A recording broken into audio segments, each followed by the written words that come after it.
No matter how careful you were when you were putting your negative into the enlarger for printing, you probably are going to find that there was a little tiny bit of dust left behind on that negative, and as a result you wound up with some teeny tiny spots in various places on your image, which they were just completely bright white. There's one right down here. There's nothing in nature that would be that bright white in this lighting situation, and so it draws the eye pretty strongly to itself. And I mean, this is a pretty, pretty rough work environment here that's been photographed. But again, even on this side, hopefully you can see this in the video, there are some white spots that they defy the three-dimensional space that's pictured, and because they're so just bright paper white, they stand out. They ruin the viewer's experience, really, of being able to imagine this as a real space. So we want to get rid of those. What we do is we use the tiniest of brushes here, which is called a spotting brush, and this one is a 5/0. Anywhere between 3/0 and 5/0 is a good size for this. And with that, you'll also use a spotting solution. This particular brand, called Spot Tone, was the industry standard for many years. Now there are some other kinds that are marketed on a little card of paper that you wet, similar to watercolor.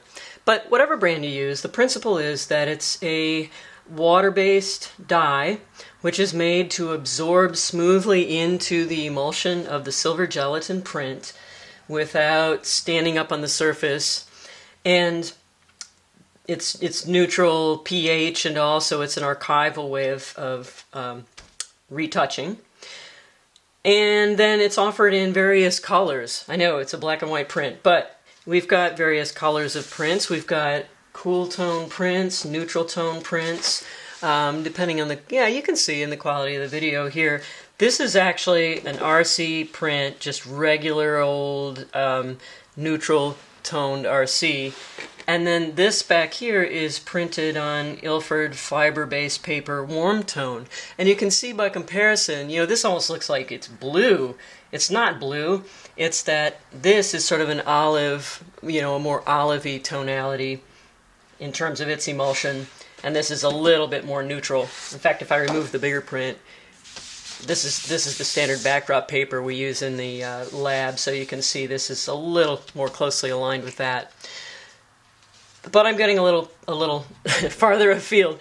Just know that if you use different silver gelatin papers, warm tones, cool tones, perhaps you actually tone them with, say, sepia toner, there is a spot tone color to match that.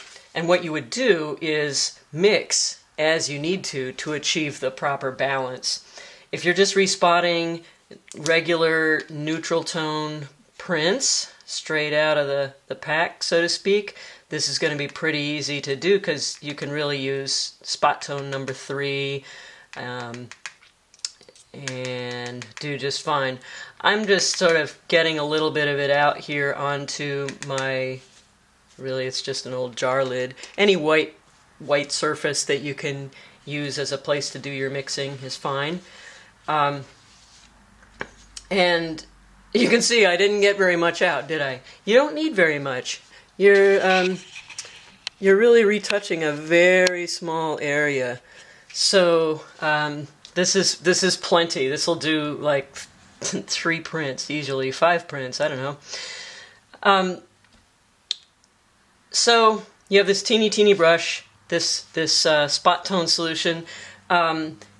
The other thing you'll need is a little bit of water, because you're going to need to blend water in with your concentrated spot dye to create just the right level of gray to fix the area you're fixing. If you're in a highlight area, you don't want to be putting big dark blops up in there. That's going to be maybe worse than just having little white spots in there. So let's see, I'm going to position this here so you can see it. Wow, I am having troubles navigating this this place here. So my recommendation is that you practice a lot on a print that you don't care about before you go to work on your regular print, the one that you're going to submit. And I also recommend highly that you just bring along an extra print. Like I've got two of the same image here, so it's the same type of paper. And that gives me a place that I can sort of test the amount of gray that I've mixed by dotting it down onto the border. And then I can move it right, really close to the dot that's the problem, touch it down here, make sure that it's hopefully a tiny bit lighter than the place that I'm actually going to be placing it, get it just to the right point, and then move in and make my correction. So the other thing about having another print is that, look, you can cover the good print and make sure you don't put, maybe jewelry that's going to scratch the surface. These things are pretty fragile, actually. So definitely have another print made with the same material as you work. So to get started, I'm just going to dab the tiniest little amount out of my source tray, get a little water and mix with it, and then I'm going to dot it down here, and once I'm sort of feeling content with the way that I'm pushing the brush down and the size dot that I'm getting, I'll move over and dot it down into the place that was this white dot made by the dust. This dries pretty rapidly. It's really sort of soaking in as much as it's drying, but you'll see it's going to stand up for a little while as a little ball of dye. So just move through the print and wait for that to soak in, and then go back and assess whether you got it or if you need to apply a little tiny bit more dye. You also might notice that to brace yourself, like the worst thing would be to come in like this, right? To go, just completely freehand. Think about the way your tripod operates when you're working. More points of contact make something much more stable. So my way of working with spot tone that I've really sworn by over the years is to put the heel of my hand down on the print that's just being the protection, right? I need to move that in so you can see a little better. And then come in with the other hand and just put one of your fingers on the brush itself, kind of opposite the other. So now, by pushing the two against each other, I can really control exactly where that brush is going to contact the paper. And our goal is to dot it down onto the paper, not to paint across the space. Because what we're actually trying to achieve is sort of an emulation of the grain of the silver itself. Like, we want the tiniest of dots. That's why we're using such a eensy-beensy little brush. If you paint broad areas, it's going to stand out because it's not going to look like the grain of the silver. It's going to look like a smooth dye-based area. It's going to kind of look like someone did watercolor on top of their photograph. We always want to go lighter than the surrounding area. The reason being that as this dye absorbs in and dries, it actually is going to look a little darker than when it's wet. Why? Because the water is leaving it and the pigment is all that remains, and without the water the pigment's going to look darker. So err on the side of a little tiny bit lighter than what you think, then let that little bit dry and come back to it. If you put it down and you look and you no matter what, that was too dark, just have a piece of paper towel here with you and just go like that. It helps if you make that noise. and you can get that off of there before it soaks in. Also, I have in here a long mark, which, in reality, I'm not going to lie, that's a grass that's actually in the picture itself. But for the sake of showing you how to retouch something like that, I thought I would just come right in here and show you. So the key is to try to just break up its identity. So for starters, there's the Here's the culprit that we want to disguise, that we want to get rid of.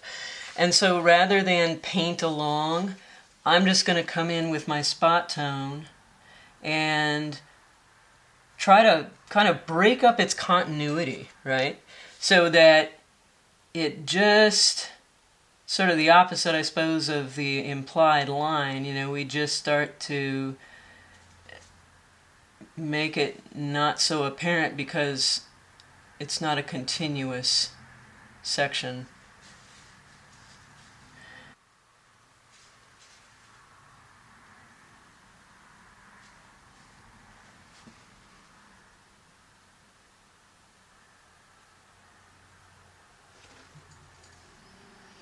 I think, as I sit here doing this, the best advice I can give you in approaching this new skill that you're learning is never to approach it at a time when you're going to need to rush.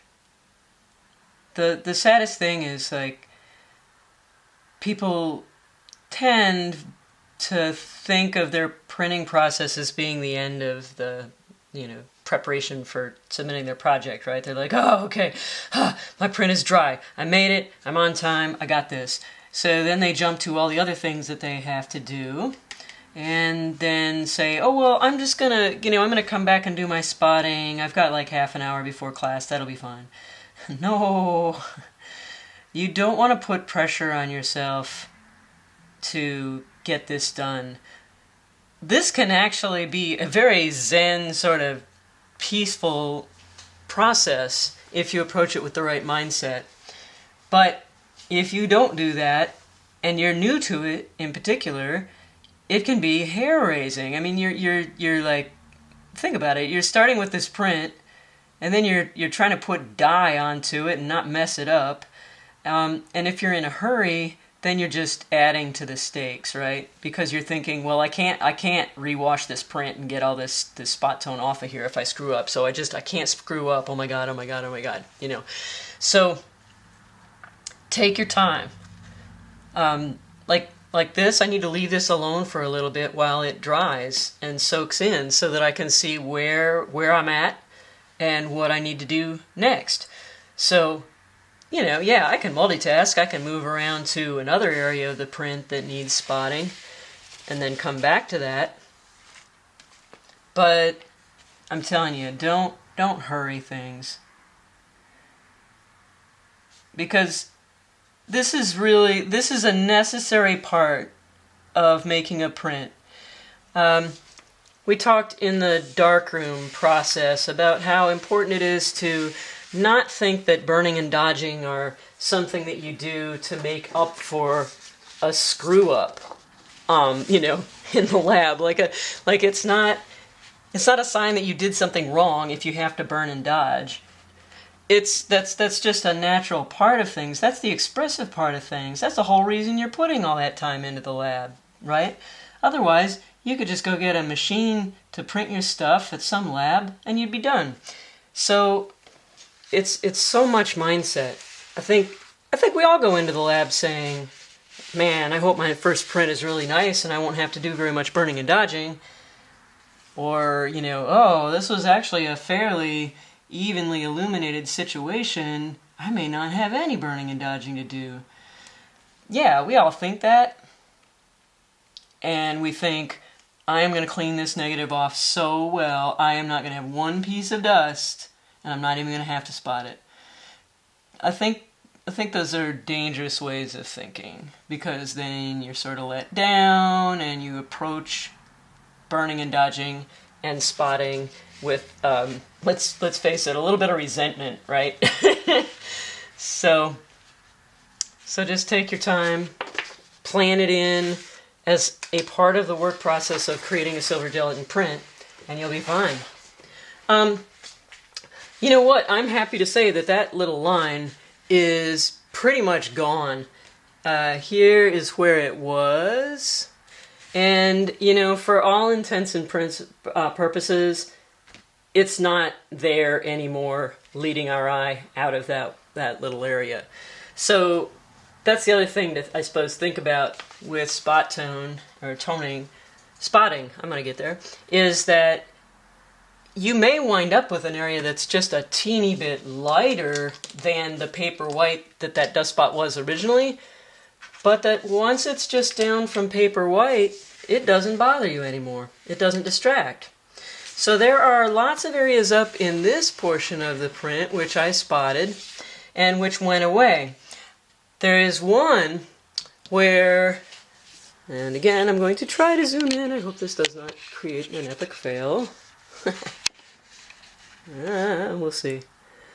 This is sort of a funky little image anyway because it was made with Vaseline on the lens to create this kind of crazy impressionistic effect, but it also means that the poor lens that I'm using, camera that I'm using to make this video, is completely dumbfounded by focusing on it. So here, do you see this? That spot tone was exactly the same value as the area around it when I put it down, but now that it's dry, look what's happened. It's darkened. And now that's kind of worse, right? Like you look up there and see a dark spot, and it's more distracting than if it were just a slightly lighter spot. There are lots of other areas in your field of view right now which were spotted, which you're not even noticing. Even though it wasn't a complete match, it was close enough. And yet these two little guys really stand out. If you manage to get to it right away after something like that happens, you should be able to wash this out. It does mean that you have to go to the washer with your photo, or at least a tray of water, and actively soak the emulsion completely back to being hydrated, and maybe even kind of rub the area with water running over it. Probably you're looking at kind of 10 minutes at least for an RC print, possibly longer for fiber depending on how far that dye made it in. So obviously it's best to err on the side of caution and just not let it get in there in the first place, just go light. But if it happens, give it a try, rewash the whole print. Sadly, all your other spotting is going to come off too, but that is an alternative. So that's it for spotting.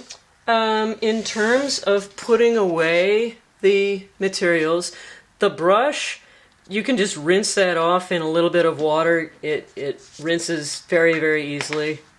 You're not exactly talking about a lot of dye to begin with. And then just, wipe it to blot off most of it, and go ahead and put the little straw cap on there if there is one to prevent it from getting, turned into that shape.